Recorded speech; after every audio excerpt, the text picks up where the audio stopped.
आज हम आप लोगों को माता वैष्णो देवी की कहानी सुनाएंगे। ये कहानी त्रेता युग से जुड़ी हुई है, जब देवी पार्वती, सरस्वती और लक्ष्मी तीनों देवियों ने मिलकर मानव कल्याण के लिए एक सुंदर राजकुमारी के रूप में जन्म लिया।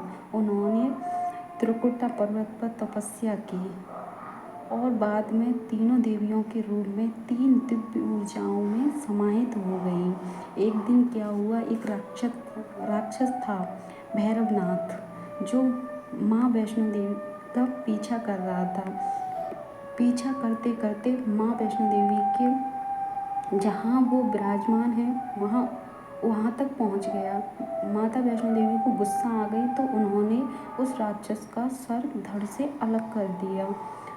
तो उसके बाद भैरव ने पश्चाताप हुआ उसको, तो उसने क्षमा याचना माता रानी से मांगी।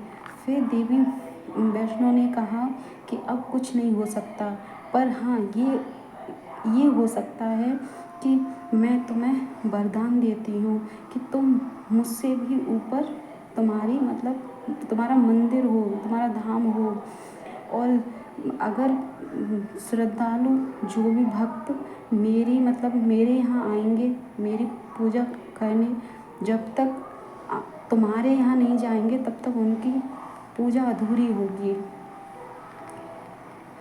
गुफा और श्रीधर। देवी वैष्णो ने 3 पिंडों सिर के साथ एक चट्टान पर रूप धारण किया और ध्यान मग्न हो गई। एक पंडित श्रीधर थे जो उनकी पूजा याचना करते थे।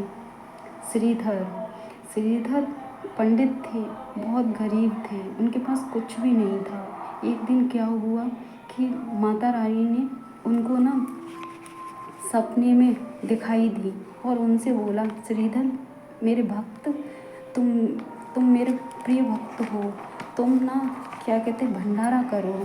श्रीधर ने उस टाइम तो बोल दिया, हाँ माते मैं भंडारा करूँगा, पर श्रीधर के पास कुछ भी नहीं था। तो अगले दिन श्रीधर ने पूरे गांव में भंडारे के लिए बोल दिया, पर उनके पास कुछ भी नहीं था। उनकी पत्नी ने कहा कि हम लोगों के पास कुछ है नहीं है, कैसे भंडारा होगा, कैसे सब कुछ कैसे होगा ये सब।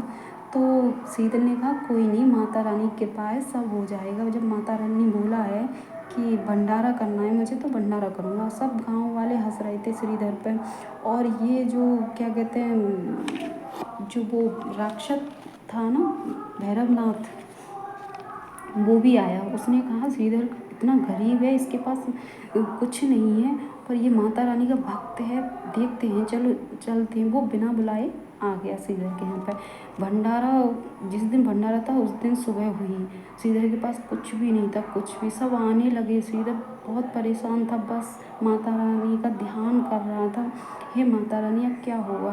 तभी माता वैष्णो ने प्रकट होके एक कन्या के रूप में आई और उन्होंने सारा भोजन उसका प्रबंध किया, इंतजाम किया भोजन का, और अच्छे से श्रीधर का भंडारा हो गया था।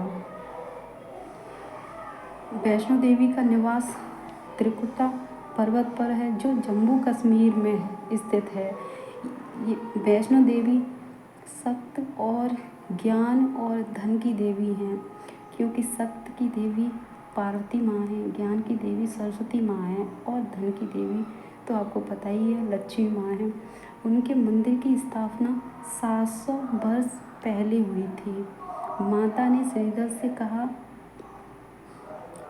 श्रीधर मेरे मंदिर की देख रेख सारी जिम्मेदारी तुम्हारे हाथ में। तभी से श्रीधर क्या कहते हैं, माता रानी का मंदिर की सारी देख रेख और वो सब श्रीधर और उनके परिवार वाले सब संभालते हैं। माता के श्राइन बोर्ड की स्थापना 1986 में हुई थी। माता का मंदिर पूरी साल खुला रहता है, लेकिन मार्च और अक्टूबर के समय जाना अच्छा माना जाता है।